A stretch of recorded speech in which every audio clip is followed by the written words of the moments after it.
Bauman's introductory remarks in his book on globalization aim to dispel the ambiguity surrounding the term. However, the subject remains enigmatic, lacking substantial factual information. Bauman employs an impressionistic approach, highlighting tensions, contradictions, and paradoxes inherent in globalization and its impact on social and spatial dynamics. This approach adopts a postmodernist collage of ideas, which is engaging, but lacks a coherent socio-economic analysis or practical solutions. Bauman acknowledges this by stating that the book doesn't present a policy agenda, but rather intends to provoke questions. The book comprises 5 distinct essays. The first essay, titled Time and Class, underscores that the technological reduction of temporal and spatial barriers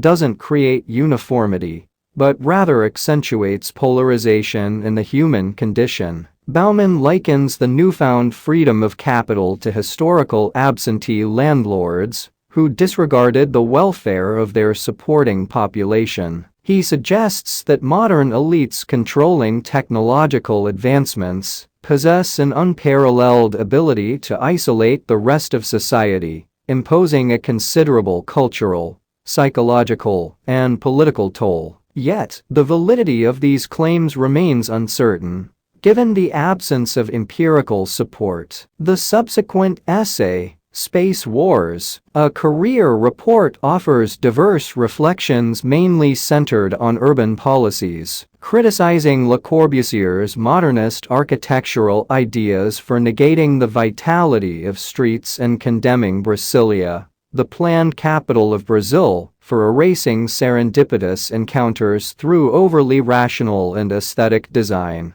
The connection to globalization appears tenuous. The central question here is the relevance of these architectural critiques to the broader theme of globalization. The third chapter directly addresses globalization. It employs David Harvey's concept of time-space compression as a springboard to explore the implications of a post-nation-state world. Bauman depicts a new world disorder amplifying economic disparities, with weakened states resorting to policing and budgetary equilibrium, while curbing local pressures for intervention. The state's role seems relegated to maintaining immigration controls to prevent the impoverished from accessing regions with abundant resources. This narrative raises questions about the evolving nature of politics in this context. Why does the author neglect a more systematic examination of the intricate interplay between democratic, capitalist, and bureaucratic forces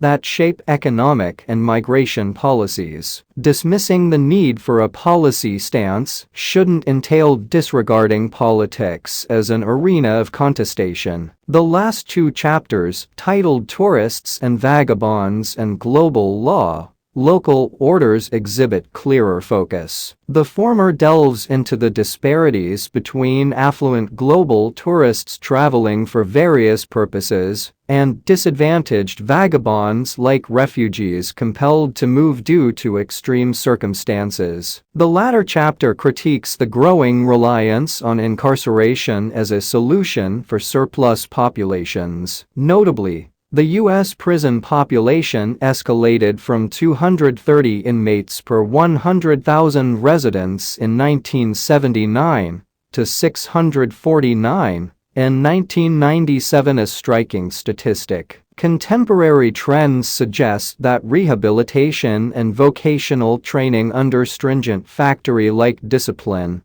are being replaced by outright exclusion. While the connection to globalization remains somewhat elusive, it likely relates to changing spatial dynamics. In this context, prisoners' severe immobility contrasts them starkly with the highly mobile global tourists. A pertinent question arises: what are the political implications? The book lacks a concluding chapter that could have woven these thematic strands together. Evidently, such an endeavor is seen as passe in light of modernist practices,